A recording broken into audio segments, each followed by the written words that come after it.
Почитувани, добро дојдовте во вестите на Канал 8. Значително е зголемено загадувањето на воздухот во Кочанската котлина како резултат на пожарите кои повеќе денови беснеат во регионот. Покрај материјалната штета кај шумите, пасиштата и објектите, пожарите во источниот регион се главниот причинител за деградирање на животната средина, особено за загадувањето на воздухот. Жителите на населените места во Кочанската котлина во средата попладне и во вечерните часови и самите беа сведоци на големата концентрација на чад во воздухот, при што освен видливоста беше намален и неговиот квалитет. Најдобар показател за зголемената концентрација на чадот и загаденоста се фотографии направени од падините на Осоговските планини, на кои котлината тешко се забележува. Според податоците од мерната станица на Министерството за животна средина и просторно планирање во Кочани, во критичниот период е измерено значително отстапување на граничните вредности на дозволеното присуство на честички PM2,5, односно искачување на дури 171 микрограм на кубен метар. Според стандардите на Светската здравствена организација, прифатливо присуство на овие честички во воздухот е од 10 до 25 микрограми на кубен метар. Исто така, измерено е и високо ниво на азот диоксид, што достигнало 16 микрограми на метар кубен, што исто така е на горната граница на прифатливи вредности. Вредноста на озонот во воздухот достигнало високо ниво во истиот период од 36 микрограми на кубен метар. Мерењата во утринските часови на 1 август покажуваат известно подобрување на состојбата со средна оценка 63, за што влијание имало мерениот ветер во текот на ноќните часови. Сепак и ваквите вредности за квалитет на воздухот се оценуваат дека се над прифатливата граница, односно се највисоки во источниот регион. Освен во Кочанската котлина, значително загадување на воздухот е измерен и во Малешевијата, каде се уште се активни пожарите во околината на Пехчево. Општинскиот кризен штаб на Виница одржа седница на која се дебатираше за актуелната состојба со пожарите на источниот дел од државата, како и на територијата на општината.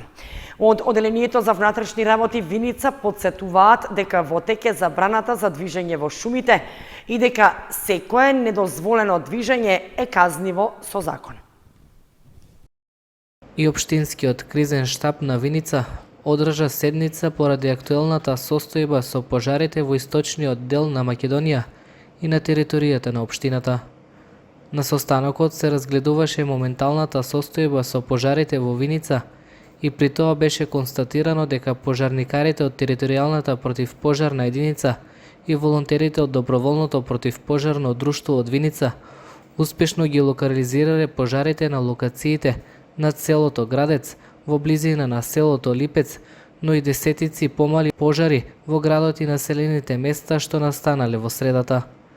Исто така, беше нотирано дека припадниците на шумската полиција константно патролираат, но и дека Министерството за внатрешни работи врши превентивни акции за заштита од пожари. На средбата беше утврдено дека поголем дел од пожарите намерно се подметнати и поради тоа од Одделението за внатрешни работи Виница апелираат доколку луѓето поседуваат било какви индиции за некои сторители или забележат движење во шумите од неовластени лица веднаш да го пријават во полициската станица, шумската полиција или на телефонските броеви 192, 193 и 112. Компанијата Техком од Кочани го вклучи сопственото возило за гасање пожари. Со тоа ја потврдува општествената одговорност. Компанијата Техком од Кочани ја потврдува својата општествена одговорност со давање придонес и подршка во гасењето на пожарите во источниот регион.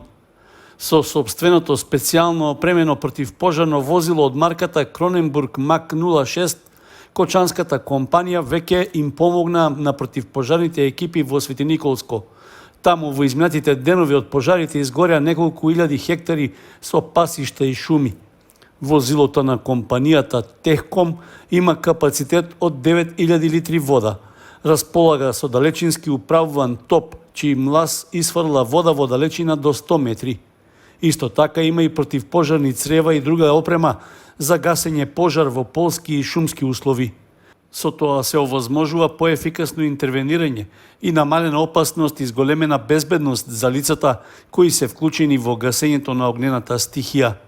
Карактеристично е што возилото има погон на сите тркала, а може да се движи по така наречени оф-роуд терени, односно да пристапи и на простор каде што обичните противпожарни возила не би можеле да влезат.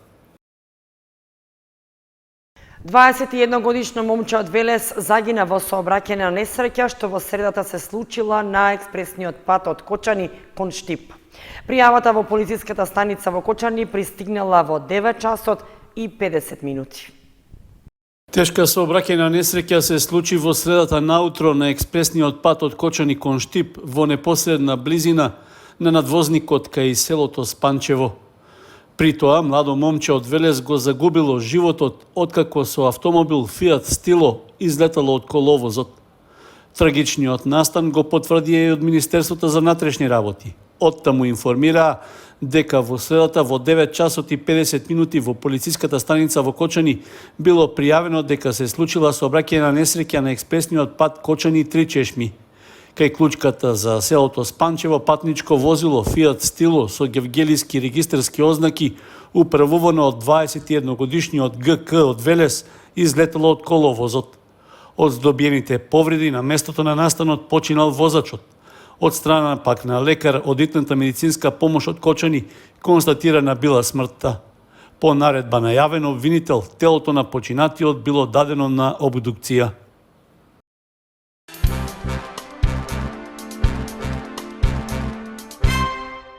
Фудбалерите на Аледар Премиум се победници на турнирот во мал фудбал на Илинденските спортски игри во Зрновци. Градоначалникот Борчо Коцев им ги додели признанијата на трите екипи, како и на најдобриот стрелец, голман и играч. Тимот на Аледар Премиум е победник на 11-тото издание на турнирот во мал фудбал во рамки на Илинденските спортски игри во Зрновци, кој во финалниот надпревар ја совлада екипата на Амфенол со резултат од 6:1.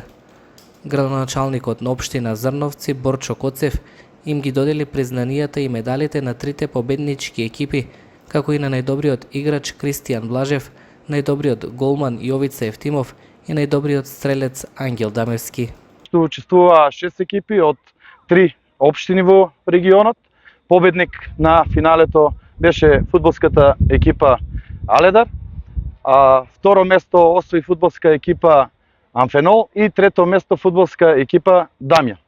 Им се заблагодарувам на сите учесници и организатори на локалниот младински совет на општина Зрновци за ферплејот и покажаниот спортски дух. Помина се во најдобар ред. Наградниот фонд за фудбалерите на Аледар Премиум изнесуваше 30.000 денари, за Амфенол 20.000 денари и на трето пласираната екипа Дамјан и беше доделен паричен ваучер од 10.000 денари. Сите надпревари се одиграа на повеќе наменското спортско игралиште Васе Ангелов во Зрновци.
Почитувани, со прогнозата за времето ги завршуваме и овие вести на Канал 8. Ви благодариме што бевте со нас. Останете понатаму со нашата програма. Довидување.